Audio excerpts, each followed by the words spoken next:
yaa xayra dayfin ata bil bishri wal madadi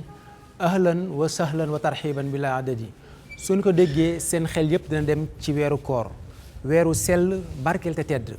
ñu koy dundal bu baax a baax nag ci dëkk bu sell bi di Touba rawatina fii ci grande mosquée bi muy jumaay Touba ju mag ji at mu jot ngeen ci ànd ak daayira Muxaddamatul Xidma ñu ciy amal liggéey yu am solo ci ponk yu wuute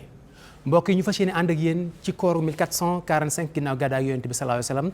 di atum 2024 ci programme yu am solo yoo xam ne daayira Muxaddamatul Xidma moom la leen fas yéene indil ci biir weeru koor gi ñu koy dooree ci séentu weer wi ci ñaar fukki fan ak juróom-ñeent ci baraxlu su weeru feeñee ñu ànd ak yéen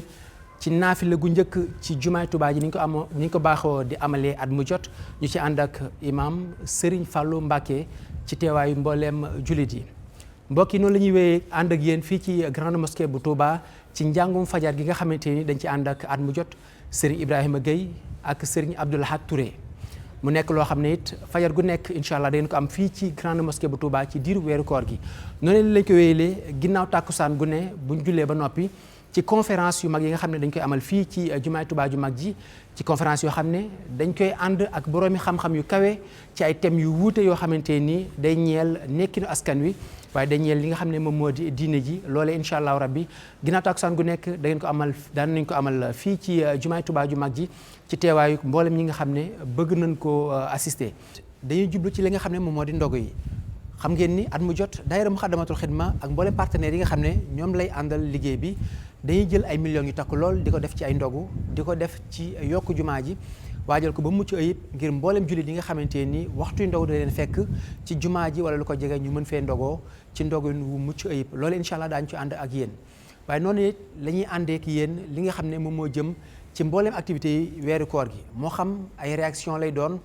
mbokk taalibe yi nga xam ne dañ fiy ñëw ànd ak waa jumaa ji muy daayira Muxaddamatul Xidma li nga xam ne moo jëm ci weeru koor gi ni ñu koy dundalee ñoom ñëpp incha allah daañu taataan seeni kàddu ñu fas yéene ko baaxee waaye noonu la ñuy ànd ak yéen ci xibaar yoo xam ne dañ leen koy baaxee muy xibaar yoo xam ne day bàyyeekoo ci dëkk bu sell bi di Touba ci mbooleem bërëb yi nga xam ne dañ fiy dundal weeru koor gi moo xam résidence Cheikhul Khadim la fi nga xam ne fi la Cheikh Mouhamadoul Mountakha Mbacké xalif général des Mourides di nekk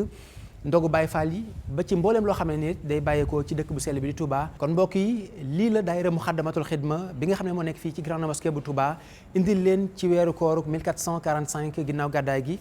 di atum 2024 incha allah ñu fas yéene ko diffuser ci mboolem plateforme yi nga xamante ni moom la daayira Muxaddamatul Xidma yore muy MKTV muy GMT TV waaye ànd kook mboolem partenaires yi nga xam ne at mu jot dañuy diffuser en direct mboolem waxtaan yi moo xam chaîne de télévision yi la moo xam site internet yi la ak képp koo xamante ni rajo nga yore bëgg a diffuser li nga xam ne moom moo di waxtaan yooyu wala mboolem activités yi nga xam ne dañ ko amal fii ci grande mosquée bu Touba. ñaanalaat Cheikh Mouhamadoul Mountakha Mbacké xalif général des Mourides